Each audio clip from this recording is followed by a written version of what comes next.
And I did hope that, because Shelmadine, or Shelmadine, I'm not quite sure how it's pronounced, seems to be a relatively local name, but it's an unusual name, that I might be lucky in my research. But it was really very difficult, a lot of blind alleys and frustrations. The first one being just asking around, even in the records office, whether people thought Elisha was a male or a female name. Most people guessed at a female name. You know, it sounds like a girl's name. I'm sure there's Elishas about now. But Gillian had to spoil all my fun by Googling and finding out that, again, a Hebrew name, an old Hebrew name. However, I found that in the records in All Saints in Marple, where they were married, it states that they were both of Northenden parish. So I thought, well, I can perhaps look in Northenden parish records to see if I can find any baptism records. Interestingly, Elisha seems to be a family name of the Shelmadines, but looking back, well, for instance, Elisha and Martha were married in 1732, 3rd of October, so maybe the sun was shining when they were in their blue gowns up at All Saints. But looking back at the baptism records, and I think I looked at probably 70 or 80 years previously to 1732, just to, really prove to myself that there weren't any other Elishas born. And I did find an Elisha born in, I think it's 1709. 1709/10, that's actually what's on the record. And we did photograph all of this, so we've got our proof. And it says daughter of Elijah. And there are no other Elishas or Elijahs born around that period, or for the 20 years previous to that, or afterwards. So if they are from Northenden parish, I have found an Elisha, who is a daughter of Elijah, born 20 or so years before this marriage, and a Martha, and it says Martha of Gatley on the actual, so whether Martha of Gatley then was shortened to just Martha Gatley on the marriage record. So we were quite buoyed up by that, but it's still very difficult to know if that's actual fact, because of course it says they're from Northenden parish, but for how far back could they have moved? And why were they not marrying in Northenden parish? That was a very tantalising fact. So I went up to have a look at All Saints Church in Marple, thinking that perhaps they had moved parish for whatever reason. However, it was always traditional, as it is now really, to get married in the bride's parish. So why weren't they marrying there? I thought perhaps if I had a look at the church, they might see other evidence of Shelmadines being perhaps a local family. There'll be burials in the churchyard. And so one extremely cold February day, when it was snowing up there, I went at about 3 o'clock in the afternoon, and it was getting quite dark. And I went through every single grave in that church. It's quite a huge churchyard.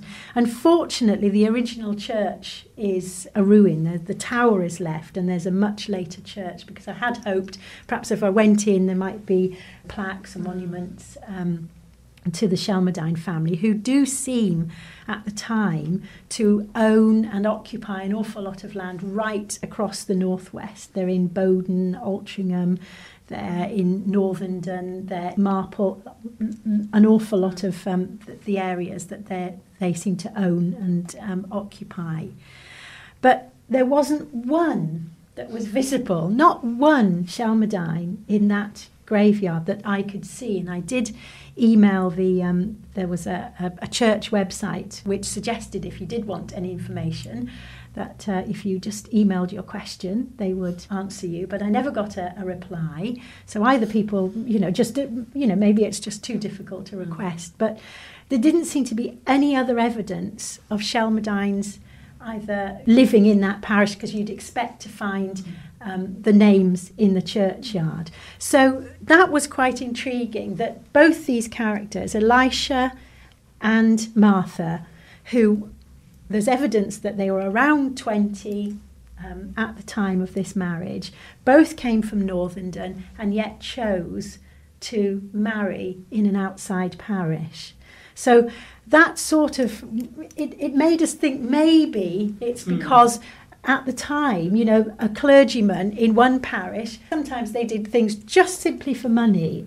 For instance, the Fleet prison in London was renowned for all sorts of dodgy marriages. You know, the clergyman would just do it for money, and it was very, very common for a woman to be marrying another woman, but often one of the women would take on a male name and a male, male dress, etc. And sometimes these marriages were a sort of a con, in that a young woman would con another young woman for money, basically. And other times, I'm sure it wasn't a surprise on the wedding night that both of them were female.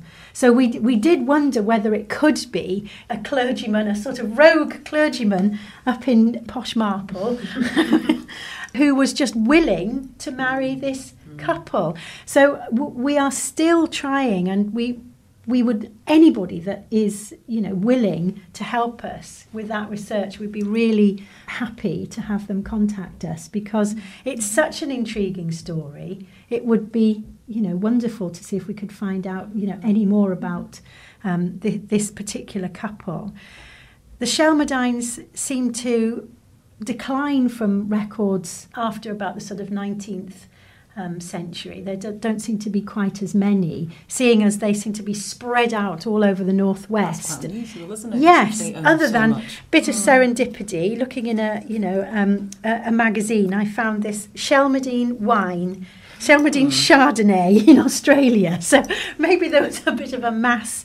Bit of an exodus, Maybe they all cleared off to where it was a bit warmer. I don't know, but as I say, they seem to disappear. Whether they just spread out and it's just normal sort of, after the Industrial Revolution, people moving about more, perhaps. I don't know. But if there are Shelmardines or Shelmardines still in the area, we would love to hear if they do know anything, or if they'd like to research their family history.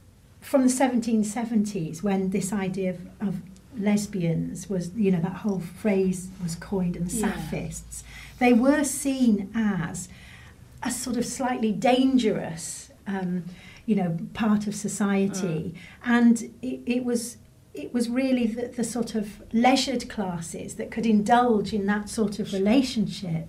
And probably working class or poorer women and girls they were almost prey of their masters, their possible husbands, men. I can't remember who the historian is, but she sort of says, if passionate friends were not actresses, transvestites, prostitutes, or members of the decadent aristocracy, they were above suspicion. So basically, you'd have to be of a certain social status to be sort of out there as Saphists. If you were working class, then it just wouldn't be considered, or it wasn't at the time. So the case studies have been really interesting, and the fact that they are openly declared as what seems to be two female marriages. And we just wondered, why would they do that? We don't think it's for economic reasons, because they would have benefited as much from marrying a man of the same economic status as the woman they married. And they wouldn't have to marry in order to live together, because it was really common for single women to live together. And there is this common idea of passionate friends, which is really, really best friends, and no one batted an eye, absolutely. So we can only assume that they married and declared it in the church records because they were in love and they wanted to do it that way. It seems unusual to us for this period because it sits within that context of people having to choose and be categorised. And it's also sort of round about the middle of that century when people are becoming more aware of female sexuality and really, really disapprove of it. I mean, there are molly houses where men can go and have same-sex relationships and one man can dress up as a woman, and that is accepted. It might not be particularly liked by the sort of political classes, but it's accepted as being normal for men to go out and do this and have predilections. But female sexuality was just coming out as being a new thing, and the fact that women might not have to be the passive one. And it began to worry people quite a lot. And there's a fantastic letter from a lady called Elizabeth Montague to her sister in 1750.